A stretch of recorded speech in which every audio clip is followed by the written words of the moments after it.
He ordenado a las Fuerzas Armadas de Estados Unidos lanzar ataques precisos sobre objetivos asociados a las instalaciones de armas químicas del dictador sirio Bashar al-Assad. La operación se desarrolla en conjunto con Reino Unido y Francia.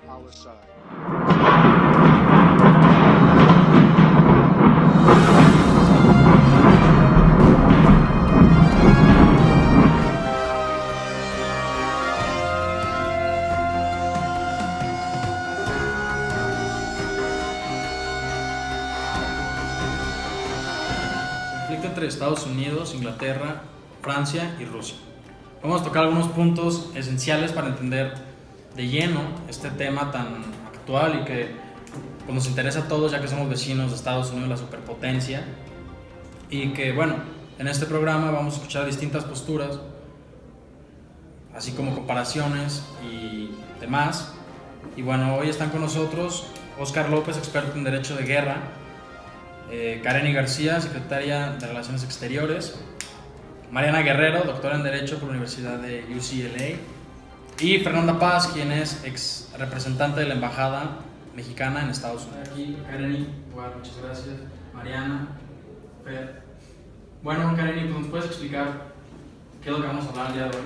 Claro que sí, Esteban. Mira, el tema a tocar el día de hoy es respecto al conflicto armado que se dio entre Estados Unidos, Francia y Reino Unido contra Siria el pasado 13 de abril del 2018, en el cual, como ya todos sabemos, Estados Unidos principalmente fue quien manda armas químicas a Siria bajo protesta de querer eliminar armas químicas también, vale la redundancia. Y pues bueno, ¿qué nos tienes al respecto que decir, Óscar? Y bueno, pues para empezar a hablar de este conflicto es necesario conocer el origen histórico del mismo. Por lo tanto, pues tenemos que remontarnos al año 2000, cuando el presidente Bashar al-Assad sucede a su padre en el puesto, y a partir de este momento suceden muchas violaciones a derechos civiles de todos los ciudadanos, así como una extensa corrupción, falta de libertad política y de expresión dentro del país. Es por este motivo que un grupo de jóvenes comienza con una revolución interna dentro del país, con el fin de derrocar a este presidente para que alguien más pudiera tomar su posición en A ver, pero te interrumpo tantito, o sea, son un grupo de jóvenes americanos, porque no es la primera vez que Estados Unidos interviene en una guerra, nada más porque les quiere otorgar la libertad. Lleva mucho rato haciendo Estados Unidos y... Aquí es necesario mencionar que todo comenzó por jóvenes sirios y con un ideal o con el objetivo solamente de que fuera un conflicto interno. Nunca se pretendía que eso saliera de las fronteras de este país. Bueno, es importante mencionar quién regula todo este derecho de guerra, ¿no? Para empezar hay que hacer mención que el derecho de guerra se puede entender desde dos ámbitos diferentes. El primero es cuando existen hostilidades ya reales entre los países, y el segundo, en este sentido, ese es el derecho de guerra como tal activo, ¿no? El derecho de guerra también puede abarcar un segundo punto, como decía en un principio, que es cuando no existe como tal un conflicto armado entre países. En este momento se convierte nada más en un conjunto de normas consuetudinarias que están ahí en caso de que se active este supuesto de guerra. Y bueno, respecto a la palabra guerra también hay que hacer especial énfasis que a través del tiempo se ha venido quitando este protagonismo a la palabra guerra para transformarse en lo que es conflicto armado, ¿no? Entonces, guerra se transformó en conflicto armado.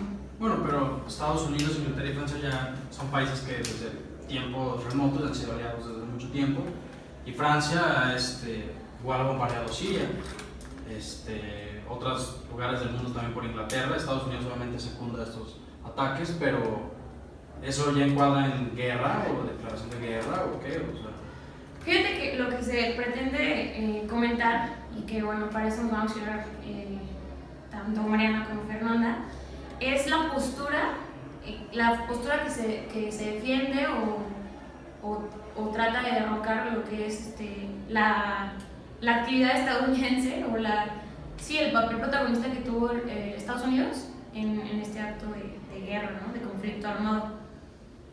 Y bueno, perdón que te interrumpa, Karen. Yo creo que aquí es necesario identificar dos puntos importantes que nos establece la Corte Interamericana de Derechos Humanos entre la diferencia de lo que mencionábamos hace un momento de conflicto interno y de conflicto bélico, o como tal ya un conflicto armado, siendo que el primero pues solamente queda dentro del país y no entra o influye en otro tipo de factores, como es el caso que está dando ahora con países externos como son Estados Unidos, Reino Unido y Francia, y es lo que se pretendía idealmente con este levantamiento que tuvieron estos jóvenes en el año 2012 para lograr un cambio en el gobierno de su país.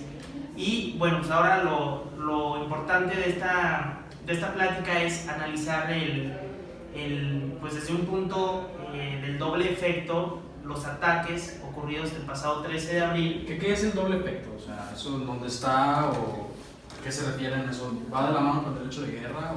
Yo creo que para que te puedan explicar de mejor forma ese concepto, lo pueden hacer. Yo creo que lo que nos tiene aquí es preguntarnos si realmente este acto es lícito. Y claro, lo podemos entender como dice el doctor Víctor Manuel Pérez Valera, que nos habla sobre el doble efecto. ¿Qué es esto? Pues es un principio de razonamiento que te ayuda a determinar si el acto que estás realizando es lícito o es ilícito. Porque este acto produce o puede producir dos efectos, ya sea uno negativo o uno positivo. El positivo en este caso, pues obviamente sería como impedir que se use nuevamente las armas químicas. Y el negativo, pues obviamente, pues que las víctimas que son inocentes, pues fallezcan o tengan sus pérdidas. A ver si te estoy entendiendo bien, o sea, entonces este principio de doble efecto tiene algunos requisitos o tiene Sí. o aspectos importantes o Sí. cómo saben qué es el doble efecto y cuadra, qué Sí, Bueno, primero hay que recordar que se tienen que cumplir 4 condiciones. condiciones. La primera es que sí debe ser bueno. Esto es que, bueno, en este caso se quería evitar que surjan más matanzas por el uso de las armas químicas. Bueno, ¿sí se querrá eso? Porque con lo que ataca a Estados Unidos ha matado millones. ¿O? Sí, porque su principal objetivo era, o sea, acabar con las zonas donde se encontraban estas armas químicas para evitar que se vuelvan a ocupar en tiempos futuros. Claro. Y bueno, pues hay más principios. Claro. El efecto malo no debe perseguirse por sí mismo, sino que solamente se permite. Obviamente no se quería llevar a estas personas a que sufrieran algo, pero se permitió, vaya, se persiguió el fin de que se impidieran estas armas. No, pero Estados Unidos contempla tantas millones de muertos y eso está éticamente bien. Bueno, sí, yo ahí tengo algo que decir. Según lo que yo he estado leyendo un poco respecto al tema, o bueno, más bien grandemente, es que el fin era evitar precisamente el uso de estas armas químicas, ¿no? Sí. Pero resulta que hubo una confusión, no se sabe si hubo una mala logística, si hubo un error, no se sabe. O sea, se dan el lujo de cometer esos errores de... Exacto, es algo que voy. Entonces es aquí donde se somete a este escrutinio que estamos haciendo de si realmente cumple con ese propósito del doble efecto que nos están hablando Mariana y Fernanda. Y pues bueno, no sé si haya otros puntos a analizar. Sí. También otro punto es que el bien perseguido no es malo. No se obtiene por virtud del efecto malo. Esto es que no se quería perseguir las muertes de los civiles, como lo que hizo el presidente Bashar, sino que se quería solo acabar con esa fuerza militar para que no produzca efectos malos a toda la población civil. Entonces, hasta ahorita lo que han dicho es que Estados Unidos, su único fin era acabar con estas armas químicas. Sí.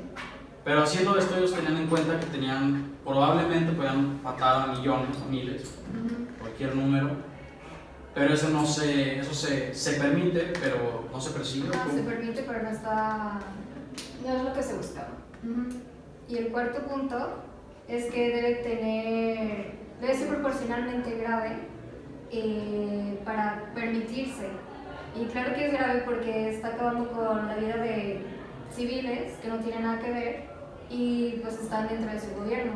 O sea, como tal, lo que yo entiendo es que estaban evitando futuras muertes, que a lo mejor iban a ser, no sé, por decir algo, 1000 muertes en total, a lo largo de todos los años en los que iban a usar todas esas armas químicas, ¿no? Y en el momento en el que ellos activan la bomba, ya no hicieron, o sea, eliminaron la posibilidad de que fueran 1000 y solo fueron 150. Entonces sí hubo muerte, pero hubo menos y por eso está justificado. Bueno, ¿no? pero ya se supo que los ataques de Estados Unidos no fueron 100% eficientes, ni siquiera dieron las armas químicas que supuestamente había. Y ahora, perdón Luis, no a todos los cuatro, pero también está la superpotencia importante, Rusia. O sea, ellos apoyan totalmente a Siria y enunciaron que van a haber consecuencias. Creo que, bueno, lo que menciona él, siguiendo los principios ya mencionados del doble efecto, precisamente es Rusia que no contempla como tal o no abarca estos principios al momento de condenar los ataques, ya que es precisamente al día siguiente que el presidente condena ante pues, varios organismos el ataque perpetrado por estos países, siendo que a las pocas horas la Organización de las Naciones Unidas pues dice que fueron necesarios y hasta cierto punto habla de niveles de éxito de haberse llevado a término. Entonces este principio es conocido mundialmente. Simplemente sí. Rusia no acata eso porque pues, claramente tiene sus intereses, pero ¿dónde encuentra ese principio? ¿En qué libros? ¿En qué autores? ¿O cómo es que tantos países en el derecho de guerra se abocan y se refugian en ese principio? Es importante mencionar que esto es un principio meramente deontológico y como lo mencionaba Fernanda, lo invoca el doctor Pérez Valera en su libro Derecho Deontología Jurídica, perdón.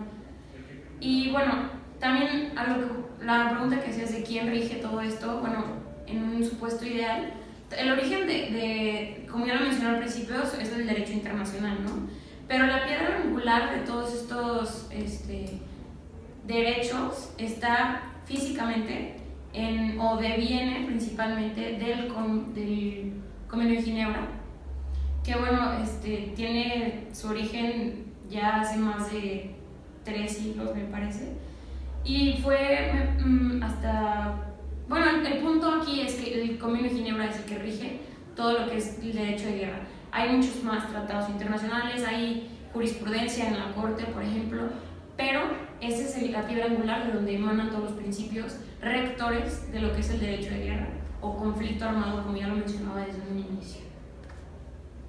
Y bueno, yo creo que hemos estado diciendo ya todo de qué se trata, todo esto del principio de doble efecto, pero bueno, para acciones prácticas, ¿qué opinan ustedes? ¿En qué postura? O sea, lo que sucedió como tal, ¿estarían a favor de...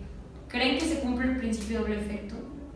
O sea, esa sería la pregunta que yo dejo para quienes nos estén viendo y bueno, de manera personal aquí, no sé qué ustedes opinan. Pues ya pues concluyendo y atendiendo a lo que preguntan, pues considero que sí se cumplen todos los puntos, en excepción del tercero, donde el bien perseguido se debe por virtud no se debe por virtud del efecto malo, ya que ahí pues hay que considerar mucho las bajas civiles o las afectaciones a la población civil que se pueden haber dado. Eso ya es muy específico.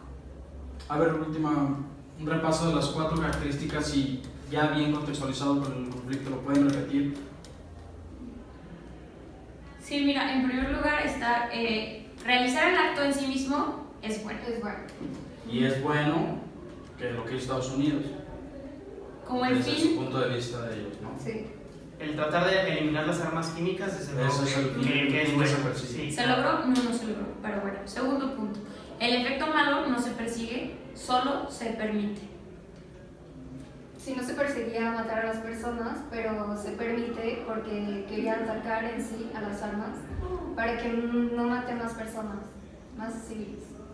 Después tenemos el tercer punto, que es el bien perseguido no se obtiene por virtud de ese efecto malo. Y el cuarto es que debe haber una razón proporcionalmente grave para permitir este efecto malo, y obviamente ya lo aclaramos, iba a ser más perjudicial que se dejaran ese tipo de armas a que solamente intentar acabarlas. Sí, creo que es la más clara de las 4 condiciones que hay. Y pues de nuestra parte sería todo, y esperemos que haya sido plenamente informativo y abarcado el tema de, pues, del doble efecto a este punto en específico. Muchas gracias por su visita. Gracias. Gracias. Gracias.